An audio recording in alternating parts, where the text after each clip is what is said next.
Bismillahirrahmanirrahim. Assalamualaikum warahmatullahi wabarakatuh.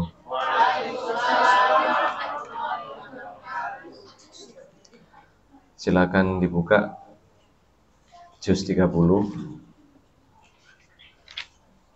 halaman 589. Oh, maaf. Salah. Halaman 586. Silakan dibuka halaman 586 yang megang mushaf Al-Quran.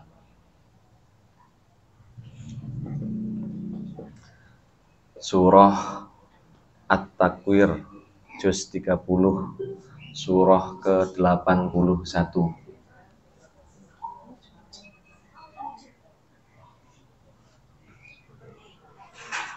Yang punya mushaf monggo dibuka.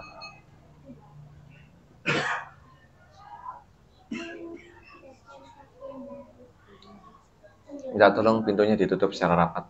Yang keluar siapa tadi? Oh ya. Udah, kalau keluar masuk seperti itu sebaiknya memang tidak perlu dipersilakan masuk lagi. Tolong kunci aja, bawah itu ada slotnya, bawah. Bawah. Nah, itu ada. Oh, ada Bu Fatimah ya.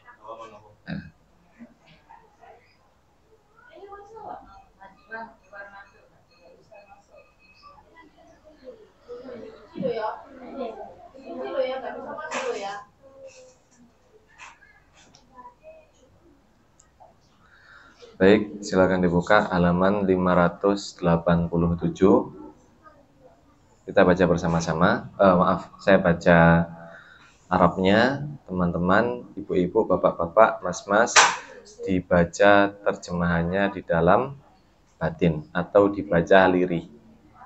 Dibaca lirih sambil disimak. Di sini ada, kelihatan ibu-ibu dari sini? Jelas nggih? Terjemahannya juga jelas? Baik. A'udzu billahi minasy syaithanir rajim. Bismillahirrahmanirrahim. Idza syamsu kuwirat wa idzan nujumu kadarat wa idzal jibalu suyirat wa idzal 'isharu 'uttilat wa idzal wuhushu husyirat wa idzal biharu sujjirat wa idzan nufusu zuwijat wa idzal mau'udatu su'ilat bi ayyi dzambin qutilat wa idzas suhufu nushirat wa idzas samaa'u kushitat wa idzal jahimu su'irat wa idzal jannatu uzlifat alimat nafsum ma ahdarat fala uqsimu bil khunnas al-jawaril kunnas wal-laili idza as'as was-subhi idza tanaffas innahu laqawlu rasulin karim dzi quwwatin 'inda dzil 'arsy makin muta'in thumma amin wa ma sahibukum bimajnun wa laqad ra'ahu bil ufuqil mubin wa ma huwa 'alal ghaibi bidhanin wa ma huwa biqauli syaitanir rajim fa aina tadhhabun in huwa illa dzikrul lil alamin liman syaa'a minkum منكم أن يستقيم وما تشاءون إلا أن يشاء الله رب العالمين. Shadaqallahul Adzim. Alhamdulillah, kita lanjutkan dengan sholawat. Mas Gilang minta tolong sholawatnya dibuka.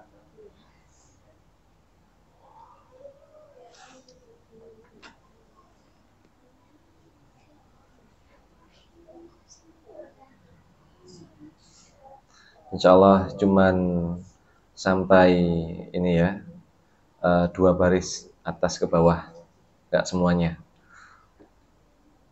Setelah saya, ibu-ibu, bapak-bapak, mas-mas boleh mengikuti, boleh melanjutkan. Allahumma sholli ala Sayyidina Muhammad. Bismillahirrahmanirrahim. Ya Nabi salam alaika, Ya Rasul salam alaika, Ya Habib salam alaika, salawatullah alaika. Ya Nabi salam alaika, Ya Rasul salam alaika, Ya Habib salam alaika, salawatullah alaika. Ya Nabi salam alaika, Ya Rasul salam alaika, Ya Habib salam alaika, salawatullah alaika. Ya Nabi salam alaika, Ya Rasul salam alaika, Ya Habib salam alaika, salawatullah alaika. Ya Nabi salam alaika, Ya Rasul salam alaika, Ya Habib salam alaika, salawatullah alaika. Ya Nabi salam alaika, Ya Rasul salam alaika, Ya Habib salam alaika, salawatullah alaika. Alhamdulillahirabbil alamin. Allahumma shalli ala Sayyidina Muhammad. Assalamualaikum warahmatullahi wabarakatuh. Alhamdulillahirabbil alamin. Wassalatu wassalamu ala asrofil anbiya'i wal mursalin wa ala alihi wa sahbihi wa sallim ajma'in. Rabbi shrah li sadri wa yassir li amri wahlul 'uqdatam min lisani yafqahu qawli. Rabbana anzilna munzalan mubarakan wa anta khairul munzilin. Rabbana hab lana min azwajina wa dhurriyyatina qurrata a'yun waj'alna lil muttaqina imama. Rabbana zidna ilma warzuqna fahma bi rahmatika ya arhamar rahimin. Amin ya rabbal alamin. Bapak-bapak, ibu-ibu, alhamdulillah hari ini pertemuan majelis sadar diri yang ke-40. Dan juga alhamdulillah juga kita bisa menyaksikan berapa yang istiqomah dan berapa yang alhamdulillah hadir hari ini di sini. Yang bisa istiqomah, jangan sampai di dalam batin kita merasa sombong. Jangan sampai di dalam batin kita merasa lebih baik. Kita yang ngaji hari ini, jangan sampai merasa kita lebih baik daripada orang-orang yang tidak ngaji di luar sana. Karena kalau kita keluar dari pengajian ini, terus kita malah merasa lebih baik dari orang lain, berarti kita hadir di sini pengajiannya gagal. Kita datang ke sini bukan untuk menambah alasan untuk menjadi sombong, untuk menjadi merasa lebih baik daripada orang lain, tapi untuk semakin bisa tawadhu, bisa memahami kekurangan diri, tidak merasa lebih baik daripada orang lain. Nah, hari ini masih ingat materinya apa? Sebelum tua. Gambarnya siapa ini? Artis ibu kota loh ini. Ya. Artis dari ibu kota. Yang satunya gambarnya siapa? Mas Damar. Yakin? Ya gambarnya Mas Damar. Mas Damar. Satunya Mas Damar, satunya kakek Damar. Yakin Mas Damar sampai kakek-kakek? Allah yang menentukan ya. Kita hidup sampai kakek-kakek atau enggak, bukan keputusan kita, itu keputusannya Allah. Kita cuman tinggal ngikut aja.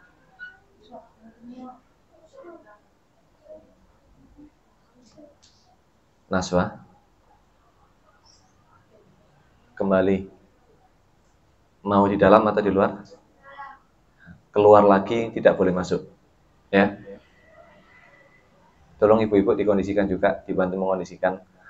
Nah, karena sudah saatnya Naswa ini dididik dengan cara yang tegas. Ya. Sudah usia sekian, kasihan nanti di masa depannya kalau tidak tahu bab adab seperti ini. Ya. Jadi yang mengingatkan bukan hanya dari teman-teman masjid, tapi juga dari ibu-ibu yang lain, supaya merasakan bagaimana teguran sosial. Ada beban sosial. Hukuman yang paling berat di masyarakat kita ini adalah hukuman sosial. Contohnya orang diundang pernikahan. Terus dulu yang bersangkutan pernah ngadain undangan pernikahan, ada orang hadir. Ya kan ya? Terus kemudian orang yang hadir itu ngundang balik, kira-kira jenengan nggak hadir, sungkan atau enggak? Akhirnya memaksakan hadir. Padahal belum tentu yang ngundang kita itu ingat bahwasanya kita itu hadir di undangan. Betul atau betul? Tapi kenapa kok kita hadir? Ya. Karena ada namanya beban sosial. Nah, sudah saatnya anak-anak kita dididik tentang beban sosial. Anak-anak yang sudah masuk usia 7 tahun ke atas, sudah saatnya dididik beban sosial. Supaya paham konsekuensi. Kasihan kalau di masa depannya dia nggak tahu. Sampai dewasa akhlaknya buruk, adabnya buruk terus. Ya, merasa tidak ada masalah di dalam dirinya, padahal masalah banyak di dalam dirinya. Merasa tidak ada yang perlu dirubah di dalam dirinya, padahal itu perlu diubah. Ya. Boleh jadi hari ini kita kelihatan kejam menasihati itu, tapi insya Allah besok depan, besok lusa ketika dia paham, dia akan mengerti demi kebaikan dirinya sendiri. Karena kalau seperti itu terus, dia akan sulit diterima oleh masyarakat.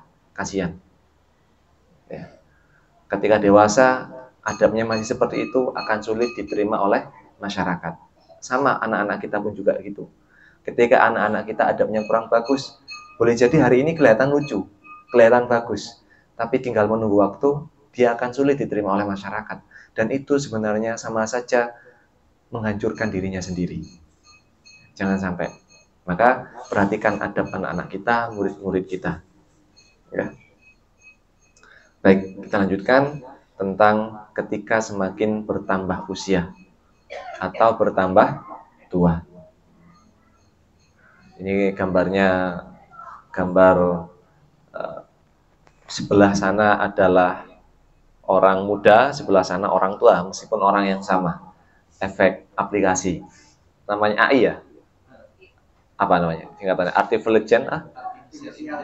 Artificial Intelligence. Intelijen itu artinya apa, Mas? Kepintaran, kecerdasan. Tapi kalau intelijen pemerintah itu apa nama artinya? Intelijen. Sama kecerdasan kan? Tapi maknanya bisa beda, kenapa? Karena dalam satu kata itu bisa beda arti. Oh begitu.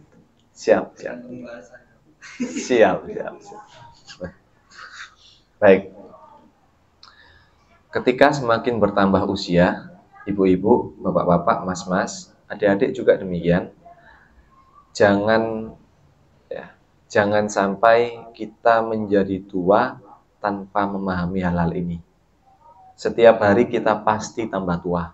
Setiap waktu kita pasti bertambah usia, tapi berkurang jatah umur.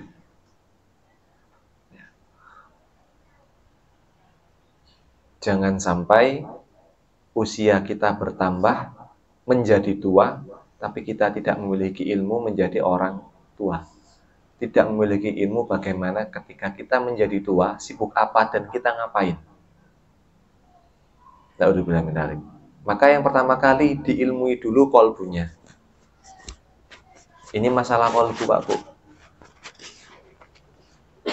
Diilmui dulu kolbunya supaya tidak sakit, supaya tidak kecewa. Karena ketika orang bertambah usia, rawan dia akan mudah kecewa. Kalau tidak diilmui dari sekarang, berbahaya. Untuk diri kita sendiri itu berbahaya. Yang pertama, yang harus difahami dan harus mengerti sebelum kita tua, yakni jangan pernah merasa diri sendiri itu istimewa. Apa? Jangan merasa diri sendiri istimewa bagi orang lain. Jangan kegeeran. Kita tidak seistimewa itu kok.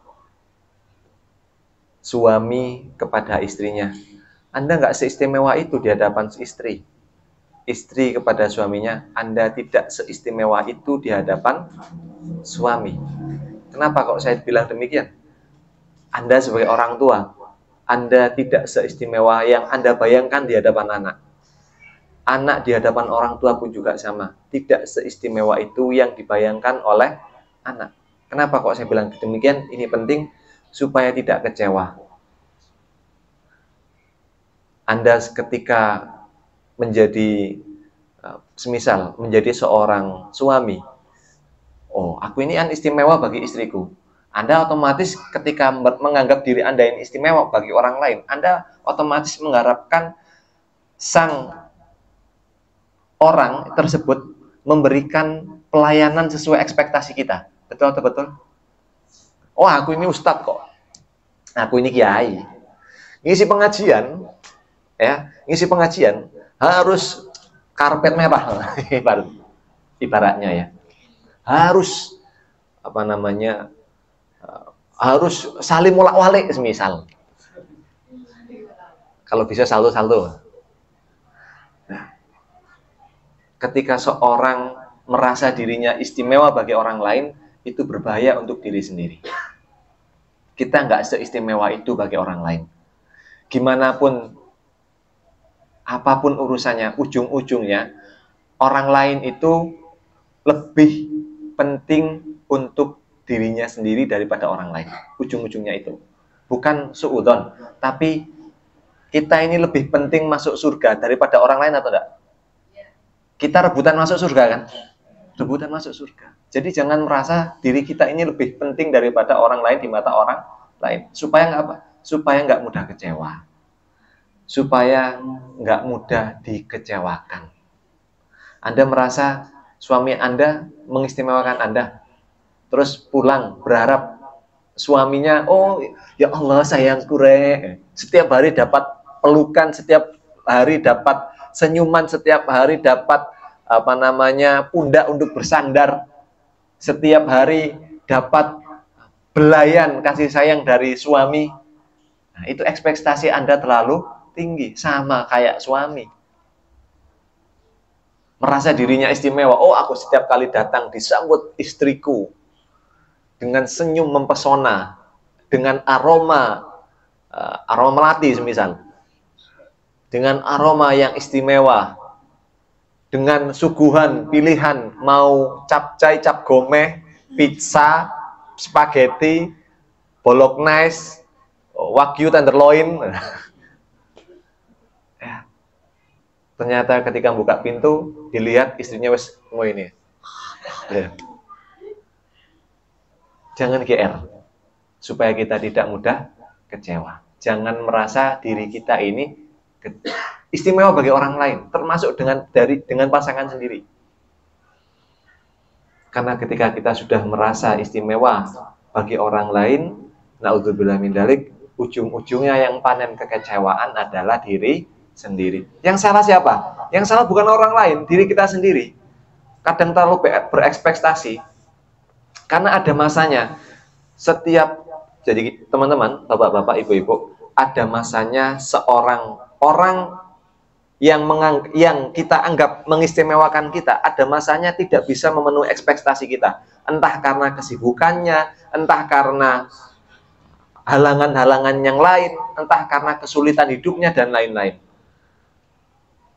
Semisal nih contoh, saya semisal ketemu dengan Pak Solihin, papasan di jalan, saya berekspektasi Pak Solihin ketemu saya senyum, ya kan ya? Terus pas nggak sengaja papasan, Pak Soleh ini pikirannya banyak, tanggungannya tambah akeh, atau yang lain-lain, nggak fokus kan? Laki-laki tuh kalau sudah fokus mikirin sesuatu itu, tahu alis itu kan gini, ya kan ya? Mau ini, mau mikir, kayak ngamuk, padahal nggak ngamuk, mau mikir, disopo uang nggak ngeh, dikira sombong. Akhirnya yang nyopok ini kecewa. Wah, disopo sombong, aku mau diperenguti tok. Gimana coba? Jadinya suudzon kan? Kita jadinya berprasangka buruk kan? Kita jadinya kecewa dengan orang itu kan? Maka jangan berekspektasi terlalu tinggi kepada orang lain. Ketika kita melakukan sesuatu, jangan merasa diri kita ini layak diistimewakan orang lain, layak dapat balasan yang baik dari orang lain. Termasuk kepada pasangan sendiri, termasuk kepada anak sendiri. Besok lusa, bukan besok lusa. Kita sebagai orang tua dan teman-teman yang esok lusa akan menjadi orang tua, tolong difahami ini.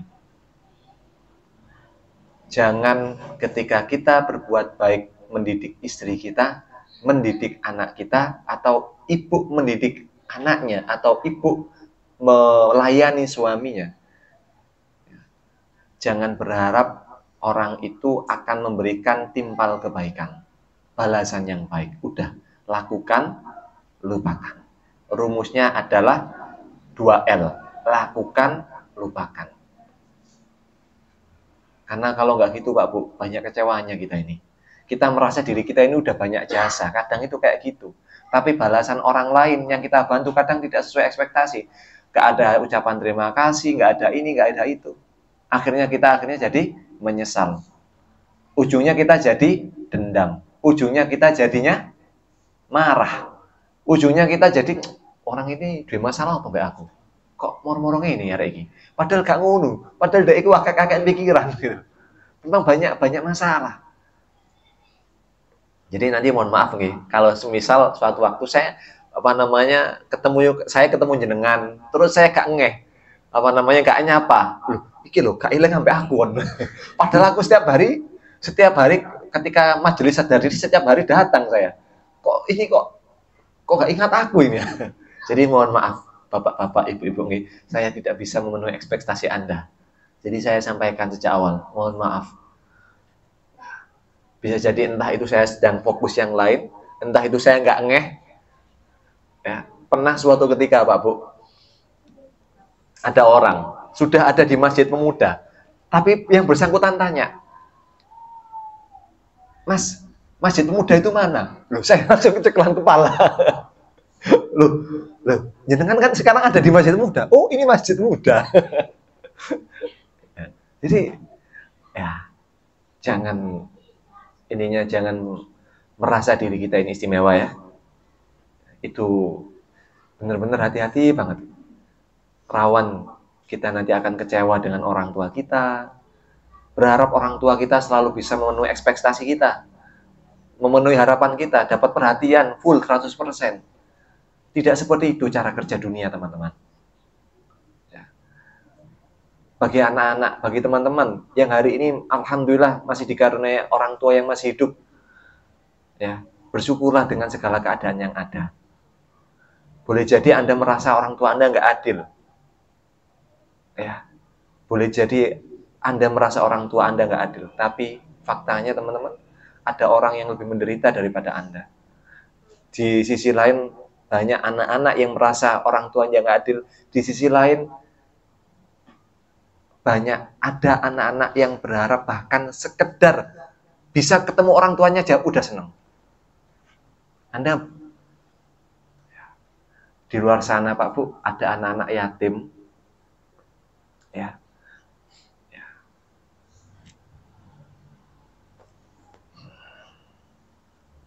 ada anak yatim Bu,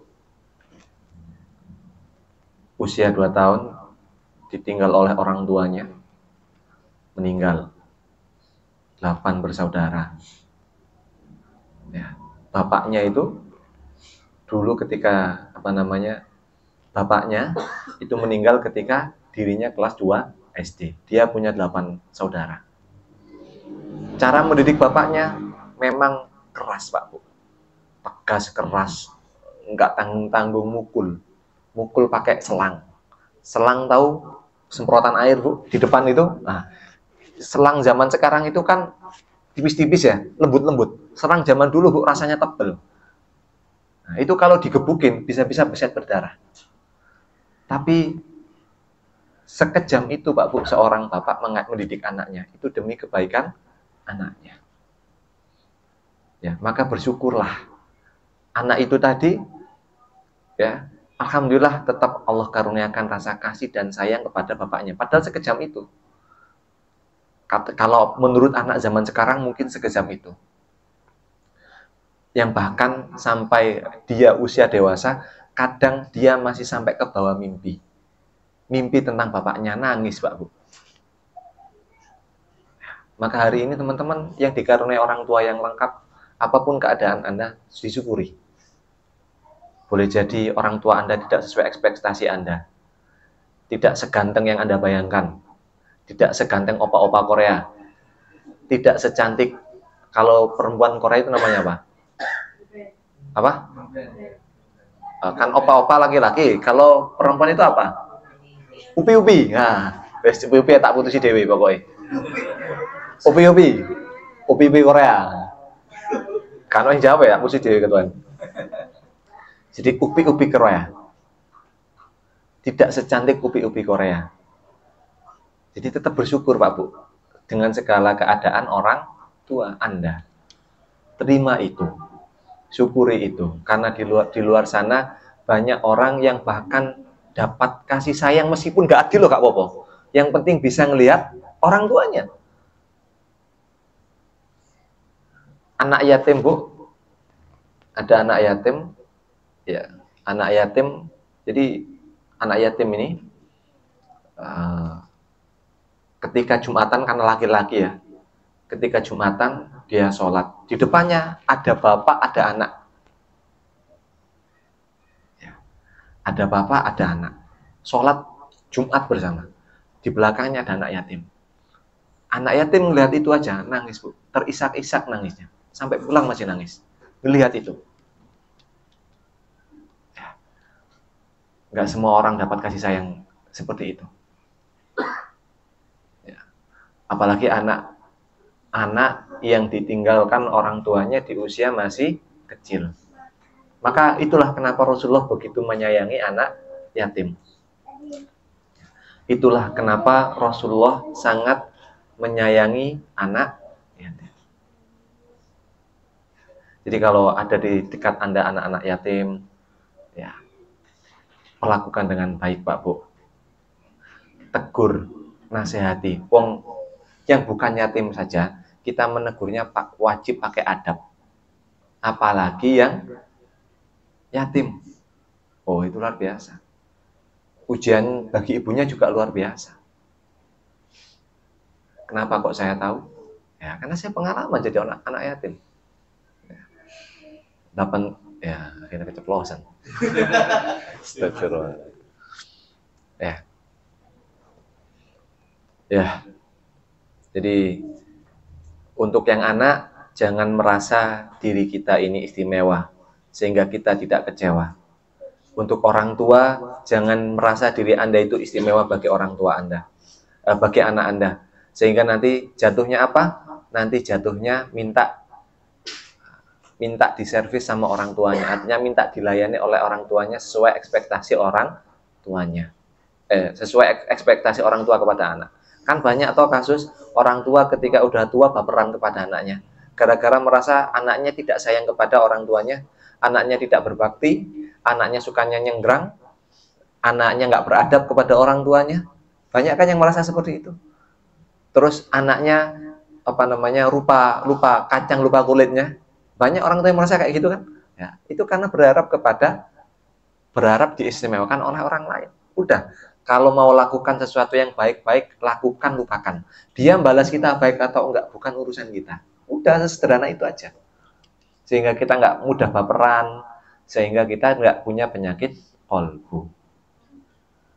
Enak hidup tenang itu Pak Bu. Kalau hidup kita ini fokusnya bukan kepada pengakuan manusia, bukan pada penghargaan dari manusia. Lek ngisi pengajian, mengharap penghargaan dari manusia. Jamaah iso-iso, lek jamaah akeh seneng, lek jamaah titik ngersuloh.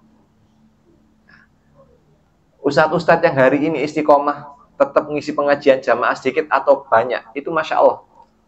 Para da'i, ya, jangan dikira ngisi pengajian kayak misal ngisi pengajian. Apakah saya nggak pernah ngerasain ngisi pengajian hanya satu orang yang datang? Oh, udah pernah Pak Bu. Dan alhamdulillah tetap pengajian. Tetap saya sampaikan ilmunya. Jadi alhamdulillah bagi orang-orang yang sudah melewati yang seperti itu udah biasa. Rasulullah Pak Bu, ini kelas Rasulullah nih, Nabi Muhammad tuh pernah ngisi khutbah Jumat. Lah ini masih mending ngisi pengajian biasa. Lah khutbah Jumat Pak Bu, ditinggal sama jamaah, podo keluar. Mayoritas Bu yang keluar. Coba gimana rasanya jadi Nabi? Nabi Muhammad ketika ngisi khutbah, ngisi berapi-api terus jamaah podo metu kabeh apa coba rasanya? Ini kelas Nabi loh. Ya. Waktu itu ada dagangan dari bumi Syam datang ke tanah Mekah kalau nggak Madinah, lupa saya.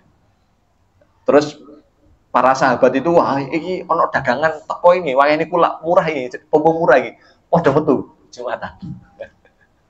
Tapi Masya Allah, Rasulullah tetap istiqomah dalam berdakwah. Nah ini juga nasihat untuk para penggerak dakwah, untuk para da'i, penggerak kebaikan. Didukung atau nggak didukung, tetap jalan. Dipedulikan oleh orang lain atau tidak, dihujat orang lain atau enggak, tetap jalan. Dinyinyirin, jalan saja. Kalau kita masih baper dengan nyinyiran manusia, memang sih masih manusiawi. Tapi kalau kepingin istiqomah, hilangkan kata-kata baper di dalam batin kita. Sehingga kita tetap bisa istiqomah, netes terus berbuat baik. Yang kedua, ya, berharap tidak dikomentari dan difitnah orang lain adalah sebuah kemustahilan. Ingat, poin-poin sebelum kita tua yang harus kita pahami, harus kita ingat, diantaranya ini ilmunya. Berharap tidak dikomentari dan difitnah oleh orang lain selama kita masih hidup, ya, itu adalah sebuah kemustahilan. Sama mustahilnya berharap gajah bisa terbang dengan telinganya. Ya, mustahil nggak itu Bu? Ada gajah terbang pakai telinga, kayak di film-film. Mustahil. Maka jangan berharap yang demikian. Jangankan kita yang manusia biasa, Nabi Muhammad pernah difitnah? Adab kita, kualitas diri kita dengan Nabi Muhammad jauh atau jauh banget kebangetan? Dengan istri-istrinya Nabi Muhammad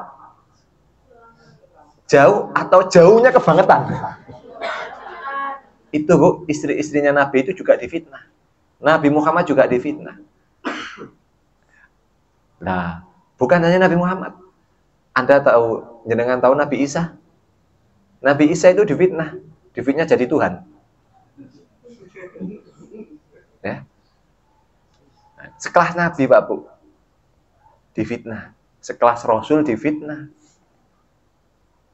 Lah kok kita ini manusia biasa, yo kadang lek turu cek ngiler, netes-netes, angop ngorok banter. Iler yang ambune gak enak. Tangi turu keteken, kelek keringetan titik ambune sep-sep. Terus apa namanya? Rasulullah itu setiap kali ketemu orang aromanya wangi. Nah, kita ini kadang ketemu wong itu ambune cek lebus. Nah, ini kok kita berharap kita ini anti fitnah. Jadi mustahil hidup ya bebas dari komentar orang itu adalah kemustahilan. Hidup dari fitnah orang itu sebuah kemustahilan. Maka yang dibenerin bukan mulutnya orang, tapi kolbu kita. Yang diluaskan itu adalah kolbu kita. Gelas kalau kejatuhan kotoran cicak, airnya jadi najis enggak?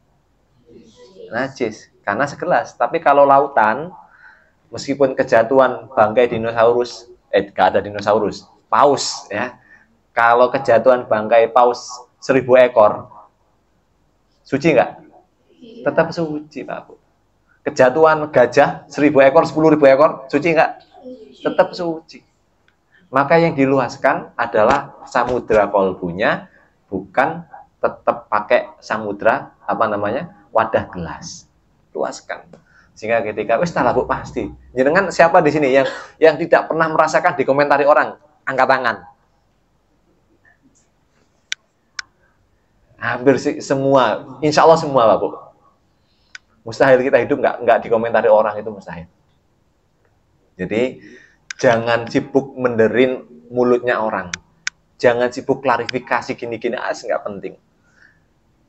Nggak semuanya perlu diklarifikasi. Nggak perlu semuanya harus diberi penjelasan. Ada baiknya kadang itu, seringnya, bukan ada baiknya, seringnya ya hal-hal yang negatif itu baiknya kita diamkan. Komentar orang yang buruk itu kita diamkan daripada kita tanggapi. Karena kalau kita sibuk nyari memberi klarifikasi, penjelasan, nggak ada habisnya. Energi kita terbatas, waktu kita terbatas, daripada sibuk memenuhi ekspektasi orang lain, ya, menjawab komentar orang lain, lebih baik sibuk beramal, soleh, berkarya, memberikan manfaat kepada banyak orang. Gitu nih. Apalagi insya Allah kalau teman-teman penggerak kebaikan, insya Allah sudah merasakannya, dikomentari orang, udahlah yang komentar ini tinggal dapat manfaat doang, komentar. Lek baper, ya iso wis gak dakwah-dakwahan, wis gak ngurusi umat-umatan wis kowe. Ya. Apalagi jadi penggerak kebaikan, jadi ustaz, jadi ustazah, jadi guru, atau penggerak kebaikan yang berbasis agama, itu lebih sangat rawan dicaci maki. Beneran. Contoh gini. Masyarakat kita ini, kalau ada ustadz semisal jualan, vonisnya gimana? Ustadz kok jualan? Memanfaatkan agama untuk jualan. Betul atau betul? Ada yang ngomong kayak gitu. Udah pernah dengar? Mungkin jenengan sebagian belum pernah dengar karena belum pernah mengalami. Tapi kalau para penggerak dakwah insya Allah udah pernah merasakan. Ustadz jualan, bisnis dikomentari. Wah, ustadz itu gimana mana itu harusnya ngajar ngaji, nggak perlu sibuk jualan. Kok jamaah kok dijadikan kolam bisnisnya. Kondisinya kayak gitu. Nah, oke. Terus giliran ustadz ya nerima amplop ketika ngisi pengajian, divonis apa? Ustadz amplopan. Ustadz kok nggak ikhlas kok nerima amplop. Nah, terus karepe ngono ustadze kongkon jadi malaikat atau jadi amoba. Nah, terus itu kadang kalau terlalu benci terhadap para penggerak dakwah, ya, hati-hati Pak Bu. Hati-hati, kualat nanti, ya. Serba salah kan? Lah, bisnis gak entuk. Lah, terus ya apa karepe ngono? nerima amplop ya gak entuk. Terus karepe opo? Terus karepe gak hidup gitu lah. Lah kan Ustaz butuh makan, Pak Bu. Ustaz juga manusia, bukan malaikat. Mereka juga punya tanggung jawab keluarga. Lah kalau gak berbisnis, ya gimana menghidupi keluarganya? Terus berharap, berarti otomatis Anda menghujat. Kalau ada orang yang menghujat itu sama saja dengan menghujat, lebih baik tidak ada dakwah. Lebih baik tidak ada pergerakan kebaikan, siar kebaikan kalau gitu. Ya, maka hati-hati Pak Bu. Ya, hati-hati menjaga qalbu, apalagi kepada para penggerak kebaikan. Para ulama kita, para guru-guru kita, ustadz-ustadz kita, para alim ulama, kiai-kiai kita. Insya Allah saya dapat memastikan, Bu, porsi pengorbanan mereka jauh lebih besar daripada kita termasuk saya, daripada saya yang gak ada apa-apanya ini. Ya, guru-guru kita itu, ustadz-ustadz kita, ulama-ulama kita itu porsi pengorbanannya jauh lebih besar daripada kita. Jadi jangan sembarangan membuat vonis. Karena hati-hati, daging ulama itu beracun. Ya, ketika kita ngomentari yang buruk-buruk, ngomentari orang biasa aja itu nggak boleh, dosa. Apalagi ngomentari penerus para nabi. Siapa? Ulama. Ya, hati-hati sama guru, hati-hati sama guru ngaji jenengan. Dulu pernah ngaji kan di guru kan? Hati-hati dengan guru jenengan. Ya. Dulu pernah belajar kan? Hati-hati dengan guru-guru jenengan. Yang ngajari ngaji terutama, hati-hati yang pernah kepada orang-orang yang pernah ngajarin jenengan baca Al-Fatihah. Itu sampai hari ini sholatnya jenengan pakai Al-Fatihah kan? Ada yang sholatnya nggak pakai Al-Fatihah, pakai aliran sendiri gitu. Hati-hati sama guru-guru yang seperti itu. Ya, jaga adab.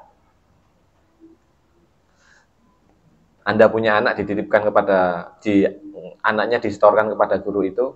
Nah, yang wajib beradab bukan hanya anak Anda kepada guru itu, tapi Anda kepada orang yang mendidik anak Anda itu wajib Anda beradab. Karena kalau enggak, hati-hati Pak Bu, ilmunya enggak akan berkah dan enggak akan kepakai. Ya, poin nomor 3. Tadi mulainya jam berapa? 19.50. Baik. Berapa menit Mas? Sudah 42 menit sudah. Baik. Start dari ini, dari mulai materi 10 menit ya. 11 menit. Berarti 42 kurang 15 berarti berapa? Nah, nggak baca sudah 30 menit ya. Baik. Yang nomor 3, jangan merusak kebahagiaan diri dengan mengomentari dan menyebarkan aib kehidupan orang lain. Ingat, masalah kita itu juga banyak, aib kita juga banyak. Kalau Anda mudah membuka aib orang lain, siap-siap hanya tinggal nunggu waktu, aib Anda juga bakal dibuka oleh orang lain. Nah, terutama laki-laki, kembali kepada ibu-ibu, hati-hati ibu-ibu. Jaga lisan.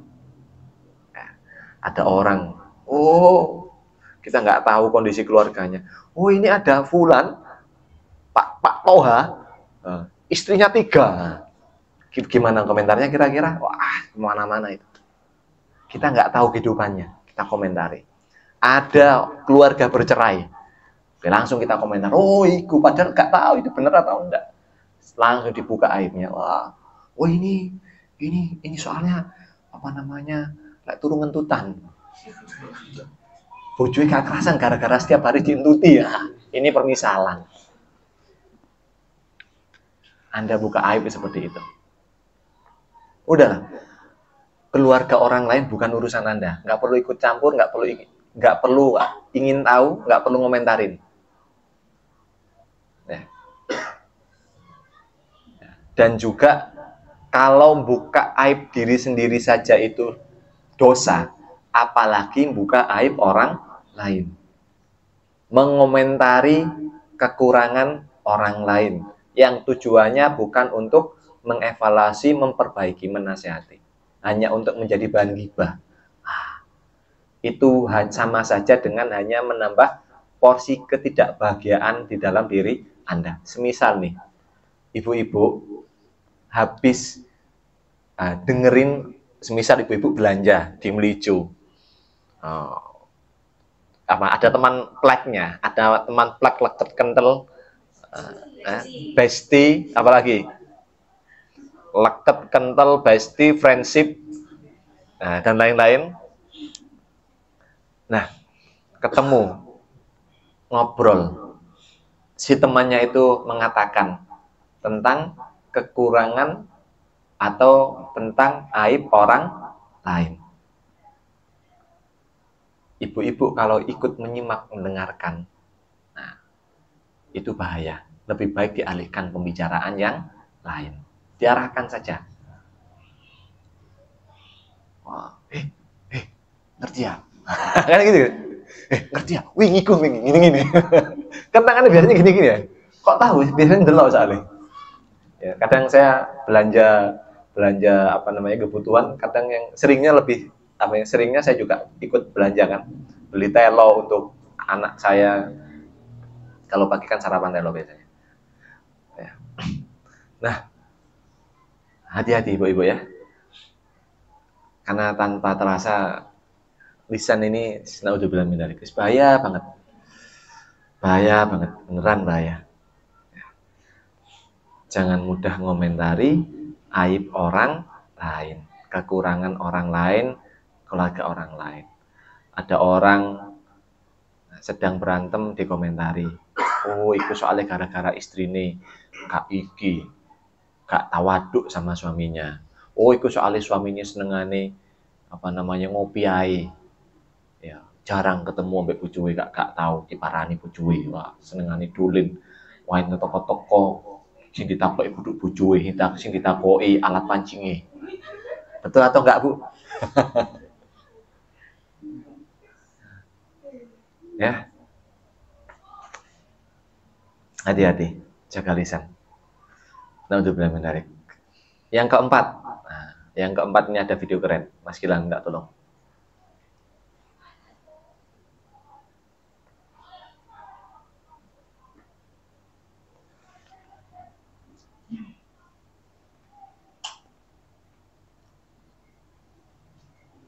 Stop dulu.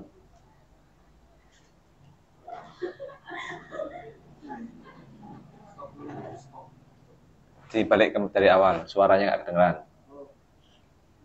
Suaranya sudah ganti yang baru. Kalau nggak,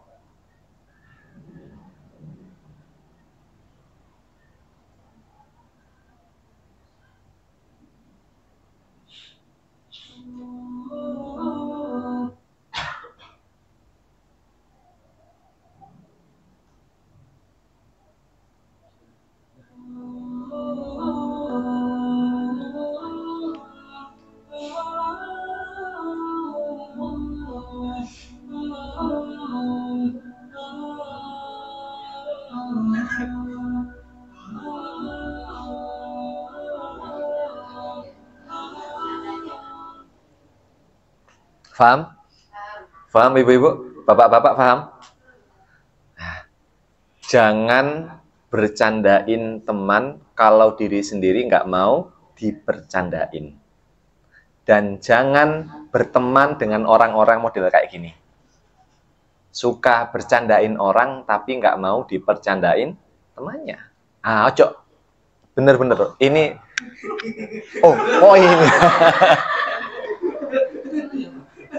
Maksud saya bukan ini ya.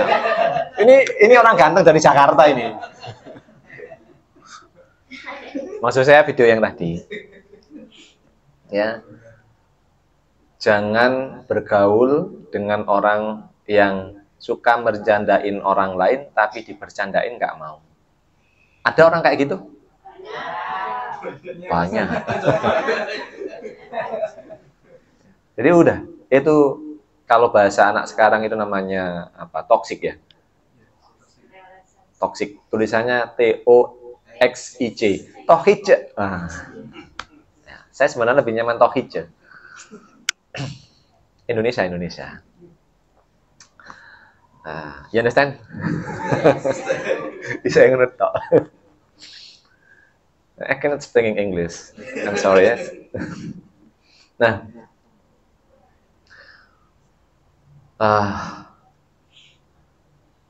ketika bertemu dengan orang-orang seperti itu, lebih baik dihindari. Dan kalau menjadi orang seperti itu, segera bertobat. Jangan ngelihat video ini langsung mikir, sopo ya ini. Padahal dewe. Kita ini seringkali nggak sadar diri, Pak Bu. Padahal majelis kita ini majelis sadar diri. Nasihat ini untuk diri sendiri, bukan untuk orang lain. Ya. Termasuk untuk saya sendiri ini.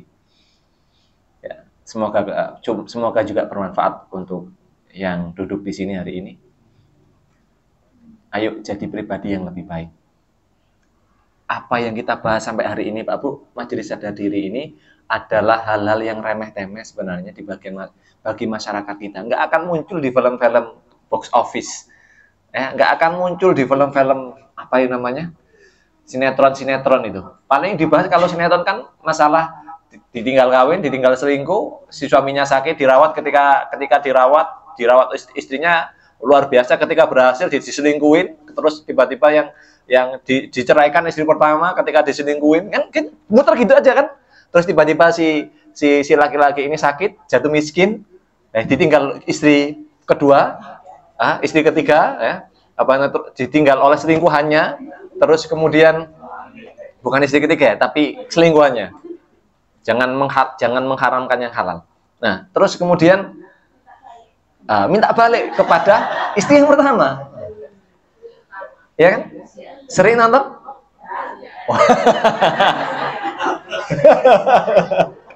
Ujung-ujungnya finishingnya adalah ketabrak mobil. Gitu aja, dari zaman Naruto masih kecil sampai Shinchan masih kecil, gitu terus. Ya. Dan herannya penontonnya masih banyak. Ya Allah, ya Allah. Dan penontonnya dari zaman dahulu sampai zaman sekarang sama, spesiesnya sama. Siapa? Ras yang menguasai muka bumi hari ini. Bercanda ya. Ya, emak-emak. Ya karena kenyataannya kayak gitu, Pak Bu. Ya. Nah, lebih baik jangan nontonnya kayak gitu Bu ya. Merusak diri Anda sendiri. Habis nonton itu biasanya nggak tenang. Pikirannya apa biasanya? Pikiran istri, kok suamiku lek ngono koyo apa? Kan gitu. Bawaannya gitu aja. Saya juga nggak habis pikir. Bukan hanya di televisi. Saya kan gabung di grup penulis ya. Menulis di Facebook. Itu ceritanya yang nulis, kalau yang nulis sudah emak-emak, ibu perempuan lah. Ceritanya juga seputar gitu-gitu. Dan anehnya yang nge-like banyak, yang komen juga banyak, lanjutin. Giliran cerita yang positif-positif itu nggak seantusias itu. Giliran cerita orang yang suka sedekah, suka berbuat baik itu jarang. Itu anak udah mulai menarik, ya. Jangan bercandain teman kalau diri sendiri nggak mau dibercandain. Jangan bercandain orang lain kalau diri sendiri nggak mau dibercandain oleh orang lain. Jangan suka ngeprank orang lain kalau diri sendiri nggak suka diprank oleh orang lain. Nah, hari ini banyak video-video orang ngeprank penonton, ya. Dan banyak yang niru mudah-mudah kita ini. Nah, udah mulai menarik. Semoga tidak terjadi di anak keturunan kita. Yang kelima, kalau belum bisa memberi kebaikan kepada orang lain, minimal jangan mengganggu hak orang lain atau jangan merugikan hak orang lain. Udara yang sehat, haknya orang lain sehat. Maka ketika semisal Anda seorang perokok, saya nggak melarang Anda merokok. Saya termasuk yang tidak mengharamkan merokok. Ya. Tapi ketika Anda merokok, terus mendolimi hak orang lain untuk bisa menghirup udara segar, maka itu sama saja statusnya bisa berubah menjadi haram. Kami di dalam pondok pesantren dulu membahas bab fikih rokok ini luar biasa mendalam sama ustadz-ustadz kami. Saya termasuk sempat punya guru yang perokok, ustadz perokok, Gus yang merokok. Nah, tapi alhamdulillah beliau memberi teladan yang baik. Ketika beliau merokok, beliau selalu menghindar dari orang lain. Jadi, terus dibahas fikihnya. Ini. Berubah status bisa jadi haram kalau kondisinya seperti ini. Di antaranya adalah ketika mendolimi hak orang lain. Ya. Terus apa lagi? Hak orang lain. Nah, ada acara nikah, ya kan? Sound system dipasang 3 hari 3 malam. Zalim nggak itu? Zalim, Pak Bu. Itu masih banyak di kejadian masyarakat kita. Alasannya kalau dikasih nasihat, alasannya adalah apa? Gak bendino, terus gak kepingin ini ya urip nang perumahan. Iya kan? Itu khas orang-orang sana, Samudra Atlantik. Walah gak bendino ae lu. Nah, gitu kan.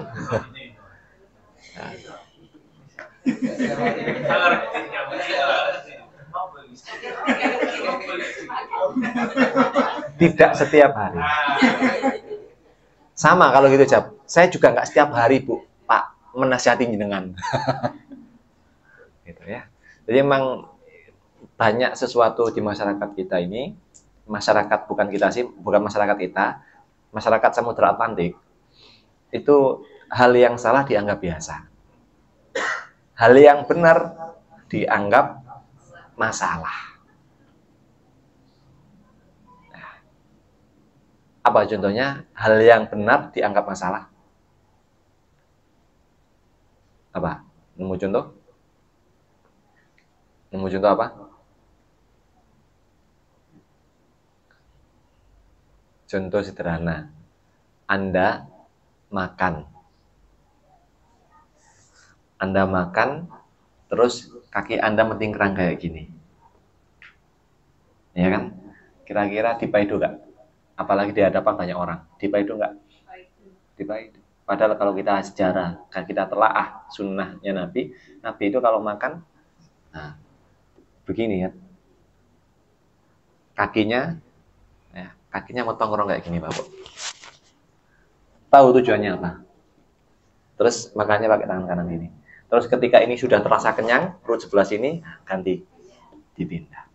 Tapi kalau coba praktekkan di sini, ya, divonis tidak sopan.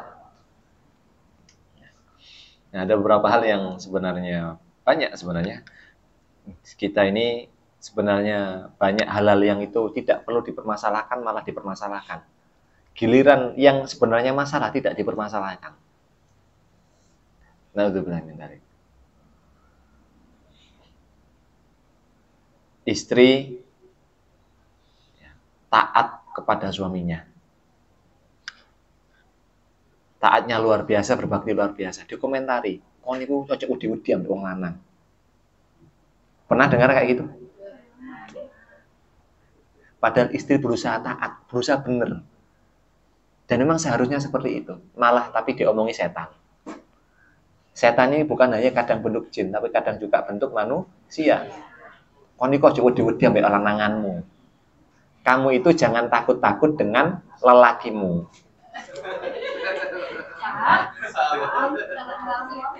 Jangan terlalu nurut sama lelakimu. Kamu kalau nanti nurut sama lelakimu, kamu biasanya nanti diplokoto. Tahu diplokoto? Angel. Angel. Diplokoto itu diakalin, dibohongi. Itu untuk yang perempuan. Giliran yang laki-laki, sepurane aku gak iso cangkruk suwe-suwe. Aku jam 09.00 kudu mulih. Nah, sama teman-temannya langsung divonis apa? Suami-suami takut istri. Ya. Ya. Padahal apa yang dilakukan laki-laki itu ya kalau sekedar nongkrong jam 9 ke atas sesekali, nggak sering-sering nggak masalah. Tapi kalau setiap hari harusnya porsi nongkrong dengan porsi apa namanya dengan porsi pulang lebih awal itu harusnya lebih banyak porsi pulang lebih awal. Kenapa demikian? Maksud saya setiap hari ada kepentingan penting setiap hari. Kecuali memang yang sang suami adalah memang punya shift kerja jam malam. Tapi terus ini saya bilang gini, ibu-ibu mulai kok berantem sama bojone, udah bilang balik. Bukan untuk ini nasihat ini untuk saya sebagai seorang laki-laki kok. Tapi untuk jenengan jangan pakai konsep itu. Nanti ujungnya jenengan minta menuntut kepada suami seperti itu. Udah, itu haknya suami. Kacamatanya dibalik. Saling introspeksi diri. Semangatnya bukan untuk memvonis orang lain, memvonis suami. Ini nasihat untuk kita sebagai hari ini sebagai seorang suami. Anda porsinya sebagai seorang istri tidak seperti itu. Adalah neriman nyervis suami sebaiknya. Itu. Terus, makanya Pak Bu, ini saran saya nih. Ini nggak saya setel ini, cek kedengeran nih buat ibu-ibu yang suaminya ada di luar. Ya, saran saya kalau sholat Jumat, kan kalau diajak majelis sadar diri hari ini kan sulit ya. Suaminya kan sulit nggak? Maka saran saya Pak Bu, ibu-ibu ya. Saran saya, ajak suaminya sholat Jumat di sini. Karena insya Allah materi sholat Jumat kita ini terstruktur, bertahap, ada kurikulumnya. Nggak setiap khutbah, setiap Jumat ganti pemateri, nggak seperti itu. Insya Allah rutin, Ustadz Syarif. Kalau nggak Ustadz Syarif, ya saya, ya Ustadz Mufri. 3. Dan seringnya insya Allah Ustadz Syarif. Dan kurikulumnya tersusun Pak Bu. Pembahasannya seputar tanggung jawab sebagai seorang suami. Tanggung jawab sebagai seorang bapak. Maka ayo yang punya suami, arahkan sholat Jumat di sini. Materinya khusus, spesial untuk suami jenengan. Nah, kurang istimewa apa coba?